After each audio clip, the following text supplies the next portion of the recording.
সামনে পরিবর্তন হবে এবং 26-এ ভারতীয় জনতা পার্টি এই রাজ্যে ক্ষমতায় আসবে। জনগণই পরিবর্তন চাইছে। এই রাজ্যের যে পরিস্থিতি, এই পরিস্থিতির পরিপ্রেক্ষিতে জনগণ চাইছে একটা পরিবর্তন। সেটা কি পরিবর্তন? যারা বিরোধী দল হিসেবে নেতৃত্ব সেই বাংলায়, তাদেরকে জনগণ চাইছে, অর্থাৎ ভারতীয় জনতা পার্টি। এই পরিবর্তন অবশ্যই দরকার। কেন পরিবর্তনের দরকার?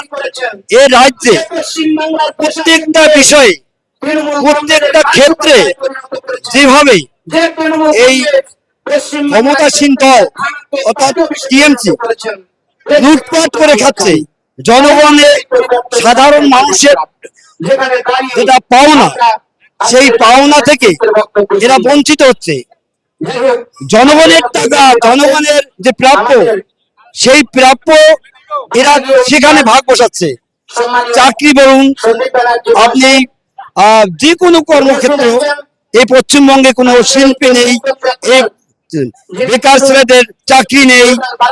এরা বর্তমানে ভোটের চিন্তায়, ভোটের লালসায় সাধারণ মানুষকে লক্ষ্মীর ভান্ডার, নানান কিছু দিয়ে দিয়ে, মানে লোভ দিয়ে মানুষকে এইভাবে বিভ্রান্ত করছে। লজ্জায় আজকে এই মাঠে লোক ধরার কথা না। কেন লোক এরা মানুষকে বুঝাচ্ছে যে আমরা দিচ্ছি, অ্যাকচুয়ালি কি এই সরকার দিচ্ছে? গরিব মানুষের যে প্রাপ্য, সেই প্রাপ্যকে পেতে গিয়ে এরা এই সরকারের কাছে এদেরকে কথা দিতে হয় যে আমরা, আমাদের সঙ্গে ঘুরতে হবে, আমাদের সঙ্গে পার্টি করতে হবে। তবে তা না হলে তোমার ওই রেশন কার্ড কাটা যাবে, তোমার ওই আধার কার্ড কাটা যাবে, তোমার যে পাওনা, সে পাওনা থেকে তুমি বঞ্চিত হবে। এই ভুলভাল মানুষকে বুঝিয়ে এই রাজ্যটাকে ধ্বংসের দিকে ঠেলে নিচ্ছে। অর্থাৎ পরিবর্তন অবশ্যই দরকার। পরিবর্তন না হলে এই বাংলা বাঁচবে না।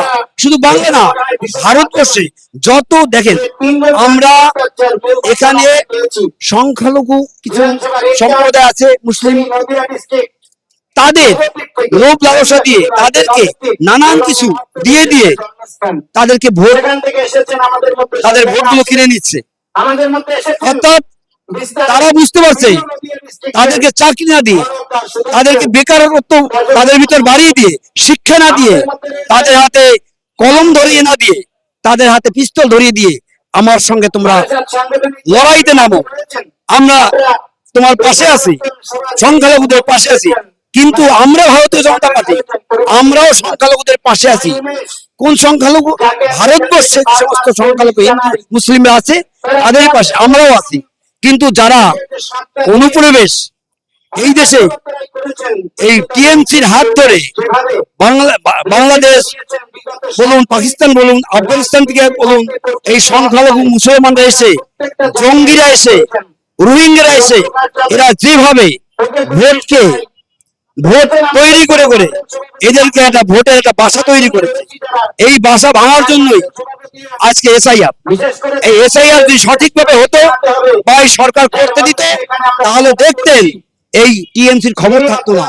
অর্থাৎ সামনে পরিবর্তন হবে এবং 26-এ ভারতীয় জনতা পার্টি এই রাজ্যে ক্ষমতায় আসবে।